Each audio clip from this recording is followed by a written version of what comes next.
Hallo ihr liebe Leid, hier ist wieder der Yankee mit Let's Play Call of Cthulhu auf Pelzig. Ja, jetzt sind wir hier in Fullers Büro, wieder im Riverside Institut. Wir schauen uns mal um, jetzt haben wir ja der Ermittlerprofi. Ah ja, okay, das müssten wir knacken können. Okay, wurde geknackt. Tagebuch der Frau vom Reverend Band 1. Das Tagebuch der Frau von Reverend Wigwood. Ihr Ehemann John erbaute gegen Ende des 17. Jahrhunderts das Anwesen der Hawkins, Hilltop genannt. Okay, wer The Walking Dead kennt, versteht vielleicht, warum ich jetzt grins. Sie gehörten zu den ersten weißen Siedlern der Insel. Die vorherigen Bewohner verschwanden unter mysteriösen Umständen 3 Jahrhunderte zuvor. Old diary. Ja, alte Diarrhoe. Was? Oh Mann, Mann, Mann. Hier haben wir aber Lichtquelle, ne? Ja, Gott sei Dank. Okay. Ja, vielleicht sind ein paar Dinge tatsächlich einfach nur im Dunkle zu... Ah ja, bei Licht zu erkennen. Ermittlung. What does that mean? Dr. Fuller, 1849. Was? Wir haben es 1924. 1849 und der hat schon so ausgesehen? Da stimmt irgendwas nicht. 1849 kann nicht sein. Wenn der die ganze Zeit unverändert geblieben ist vom Aussehen, da hat der 1849 schon so ausgesehen, das kann nicht sein. Oder der Typ macht hier Experimente, um sein Leben zu verlängern. Fuller, too. Trophäe erhalten in Silber, der simpelste Gegenstand. Eine kleine Flasche mit Schlaftabletten. Ja, hier ist anscheinend jeder insomniös.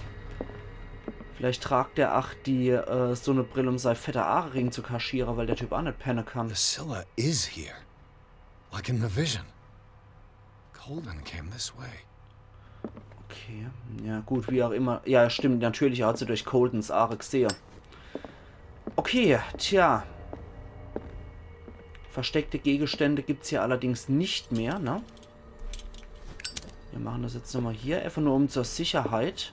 Einfach nur zur Sicherheit. Da ist ein Laborkittel. Die Hintergrundmusik ist schon so. Ich will in der Schämte-Schrank und dort leben. Ah ja, hier ist noch was. Das Buch lesen. Ach, das ist wieder so ein Malleus Bestiarum, ne? Scheiß drauf, ja, wir machen das. Band 3, dies wird dein Schicksal verändern. Trophäe erhalten in Silber. Vollständige Offenbarung. Jetzt haben wir also alle Malleus Bestiarum Bände gelesen. Auch wieder mit dem Schutzsymbol. Und mit einer Kreatur, die ein bisschen an der Shambler erinnert. Muss aber nicht sein. Und der Schutzdolch ist auch noch dabei, ne? Ja. Diese Sammlung katalogisiert und klassifiziert Wesen, von denen ich noch nie gehört habe. Gottheiten von den Sternenwesen, die durch Dimensionen reisen können. Das Buch präsentiert sich als Nachschlagewerk zu mythischen Kreaturen, ohne zu benennen, um welchen Mythos es sich handelt. Die Seiten sind mit phantasmagorischen Bildern illustriert. Okkultismusfortschritt. Okay, gucken wir es mal. 65 Profi. Ja, ich befürchte, je weiter wir da fortgeschritten sind, desto wahnsinniger werden wir bei der ganzen Chose. Aber ich habe schon mal die Trophäe dafür gekriegt, dass ich alle Malleus Bestiarum Dinger gefunden habe. Mein Verstand ist immer noch erschüttert. Also ich habe nicht jedes Trauma mitgenommen. Zwischen der Albträume am Anfang und einem Ritual. Irgendein Trauma habe ich nicht mitgenommen. Ja, Malleus Bestiarum. Das habe ich nach wie vor mitgenommen. Begegnung mit dem Schlurfer. Lektüre des Necronomicons. Pierce hat das Necronomicon gelesen. Angezogen vom Geflüster des verfluchten Buches, öffnete er den Tresor, berührte den ledernen Einband und entzifferte die letzten Worte des verrückten Abdul al-Hazred. Das ist übrigens derjenige, der ursprünglich, ich glaube zur Zeit von Mohammed um 600 noch Christus oder was, dürfte der ursprünglich in der Wüste gewesen sei, dieser Abdul al-Hazred, und hat dort auf das Geflüchter von der großen Alte und eine Sternewesen in der Wüste gehört und hat dadurch als Erster das Necronomicon eigentlich geschrieben. Ich glaube, Buch der Stimmen oder so hat er das genannt. Ich weiß nicht, wie es im Original auf Arabisch heißt, aber ich glaube, es heißt so viel wie das Buch der Stimmen oder sowas oder vom Geflüster. Wie als Antwort auf die Fragen, die Pierce sich stellte, übernahm das Buch seinen Geist und projizierte ihn in den Körper von Colton. Als stummer Zeuge seiner eigenen Untersuchungen folgte er ihren Schritten in den Kellern des Riverside-Instituts und erlebte ihre Konfrontation mit Fuller. Zurück in seinem eigenen Körper begreift Pierce langsam, dass seine Ermittlungen ihn in unbekannte Gebiete führt. Die Worte des Necronomicons hallen noch immer in seinem Kopf nach. Wird er dieses schreckliche Werk je vergessen können? Nein, das wissen wir ja nur zu gut, ne?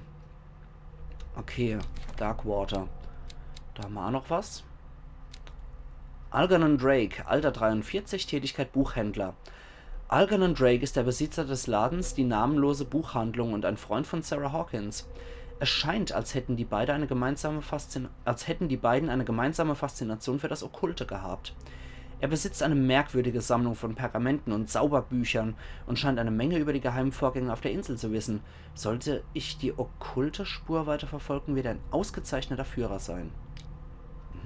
Wie ich mir das eigentlich gedacht habe. Dass das nicht schade kann. Riverside-Institut, das wird wohl aktualisiert. Was ist denn das hier? Achso, ja, Wohnsitz des Senders. Durch die Augen von Dr. Colton konnte ich endlich das Riverside-Institut von innen sehen. Die Operations- und Schlafsäle sind rund um die Apotheke angeordnet.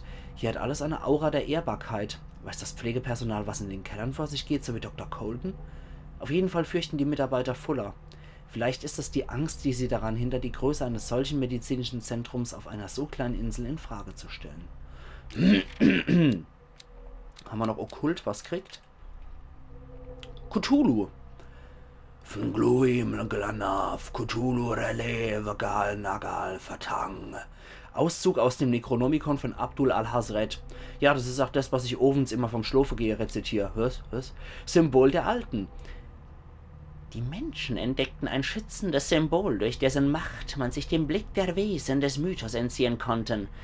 Sie ritzten es in ihre Schmuckstücke, malten es auf ihre Haustüren und stickten es auf die Kleidung ihrer Kinder. Erst später verstanden sie, dass das Symbol seine Macht auch auf die Türen der versunkenen Stadt ausüben kann. Auszug aus dem Necronomicon von Abdul al-Hazred. Entschuldigung für diesen Klischee-Wahnsinns-Araber, aber das musste jetzt einfach mal sein. Hohepriester. Pfui Teufel, Hohepriester. Der Ruf kann nicht ohne Führer vollzogen werden. Der Führer muss nicht sehen oder hören können. Er ist dem großen Alten, dem er dient, vollkommen verpflichtet.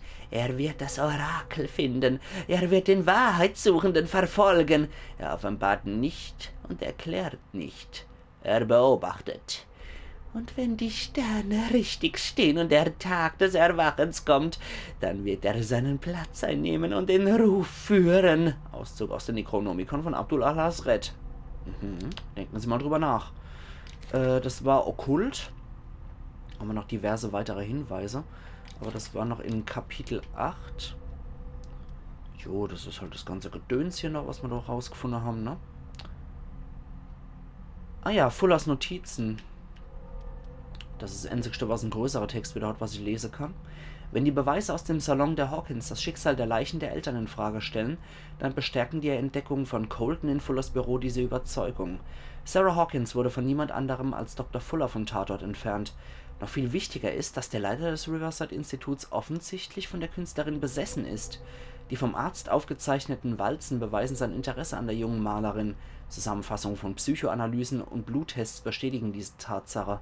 In einer der Walzen bestätigt Fuller eindeutig, dass er die Leiche und persönlichen Habseligkeiten eines seiner Patienten hat verschwinden lassen. Gut, Inventar, Wissen, da wird wahrscheinlich nur das Malois Bestiarum noch dabei sein, ne? Handbuch zur Anatomie und Dissektion, okay. Gut. Ja. Ihr könnt ja auch mal gern kommentieren, wie ihr das findet, dass ich in eine unterschiedliche Stimme dann immer vorlese. Also ich finde es persönlich immer recht gut, wenn ich halt sehe, wer das geschrieben hat, dass ich dann auch die Stimme entsprechend so nachmache. Ich kann hier überall durch anscheinend. Na gut, gehen wir erstmal hier in den Trakt. Natürlich verschlossen. Und hier? Right. Ich bin jetzt schon wegen der Stimme verschrocken. Colton needs me. I must find her. Ach, leck mich doch am Arsch, Mann. Nee, mach das scheiß Ding aus. Und hier? Natürlich verschlossen. Okay, das heißt, an der Wache mal wieder vorbei. Oh, habe ich Spaß. Oh, habe ich Spaß. Wo geht's denn jetzt nochmal zum Keller? Ach, ja, hier geht's zum Keller. Oh ja. Oh, freh ich mich wie Sau. Was zieh ich an? Was zieh ich an? Damit man mich auch gut sehen kann. Warum geht mir immer so ein Scheißdreck... warum geht mir immer so ein Scheißdreck durch den Kopf, wenn ich hier so Dinge habe? Nein! Shamble Time! Oh nein! What is happening to me? Nein! Naja, immerhin habe ich schon die Hälfte von der Episode durchgegaunert. Oh nein, jetzt ist auch noch der Shambler hinter mir her. What was that? It's as if I'd been transported somewhere else. Ich will nicht, dass der Schlurfer hinter mir her ist. Nein. Ach, leck mich doch am Berzel. Okay, da komme ich offensichtlich noch nicht durch. Durch diese Spur. Oh nein.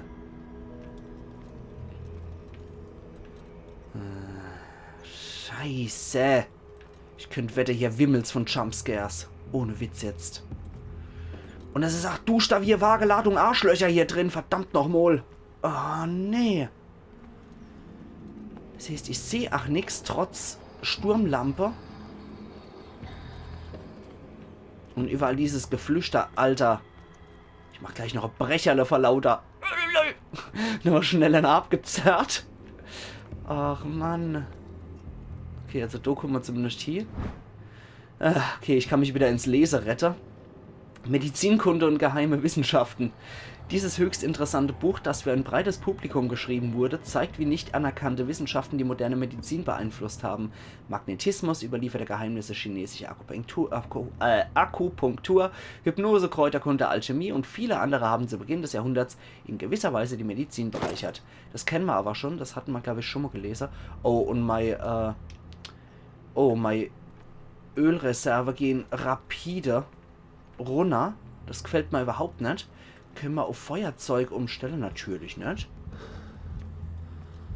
Toll. Piers kriegt auch allmählich Panik. Nein, ich habe das Gefühl, wenn ich das hier mache, wenn die Ölreserve runtergehen, dann bin ich so richtig gefickt. Dann habe ich den Ficus Grandus. Ah ja, okay, es geht wieder hoch, wenn ich das wieder wenn ich da durch die Tür gehe. Ich habe keine Ahnung, wo ich noch hingehen sollte. Verflixt noch eins. Was soll ich denn hier? Ah, Backstellwand. Toll. Das bringt mich sehr weiter. Hier. Komme ich nicht durch? Oh Mann. Oh Mann. Und hier? Kommen wir dort durch? Nö, natürlich nicht. Diese Geräusche. Haben wir irgendwelche Türe, die wir öffnen können oder sonst irgendwas? Wir kommen hier durch die ganze Dinger nicht durch. Ich will mich nicht umdrehen, weil ich dann immer befürchte, Chamblarinus Maximus ist hinter uns. Da kommen wir auch nicht durch. Verflixt nochmal. Das geht eigentlich nur deren Spur noch, ne? Aber dann landet man wieder hier direkt am Anfang. Das ist skurril as fuck. Ach, Mann. Ich mag nicht. Ich mag nicht. Hier können wir auch nichts mehr drehen. Nee. Ich kapier's nicht, was wir machen müssen. Und mal ganz ehrlich, das heißt, ich raff's gerade nicht, was die von mir wollen. Ist hier irgendwas noch versteckt? Entschuldigung. Irgendeine versteckte Gegenstände, wenn man unten links auch nicht angezeigt. Ich habe keine Ahnung, was ich machen soll. Warte, bis wir Ölreserve wechseln und dann geschambelt wäre. War nicht so sinnvollste, ne? Ich kann die ganze Zeit halt nur hier und her latschen, aber... Ne? Hier. Okay. What happened? Something has changed, but what? Okay, das war jetzt aber auch nur, weil ich dort zigmal im Kreis gerannt bin im Prinzip. Da ist die Schutztür vor der Pharmazie. Kommen wir jetzt aber durch das mal. Entschuldigung, ich verschluck mich hier am laufenden Band vor lauter Hektik. Das ist nicht gut. Aber ich habe jetzt auf jeden Fall eine Traumlaterne, wie es aussieht, die keine Ölreserve braucht. L'uomo delinquente. Diese pseudowissenschaftliche Abhandlung von Cesare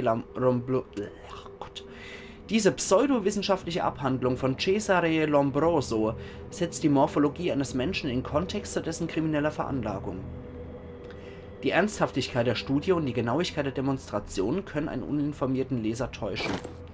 Das kennen wir aber auch schon, das Ding. Okay, jetzt habe ich so geile Traumlaterne, die offensichtlich keine Ölreserve schluckt. Und ich bin nervös wie Sau, das merkt man total, wenn ich mich wirklich verschluck und am Rumhuste bin. Weil ich dann etwas zu hektisch atme. Und wenn ich mich beim Lesen zigmal verhaspel, dann merkt man, dass ich wirklich nervös bin. Und wie ihr bemerkt, macht mich die Situation hier doch ziemlich nervös. Aber irgendwas ist tatsächlich anders. Ich kann jetzt auch wieder meine andere Laterne aufnehmen, wie es aussieht.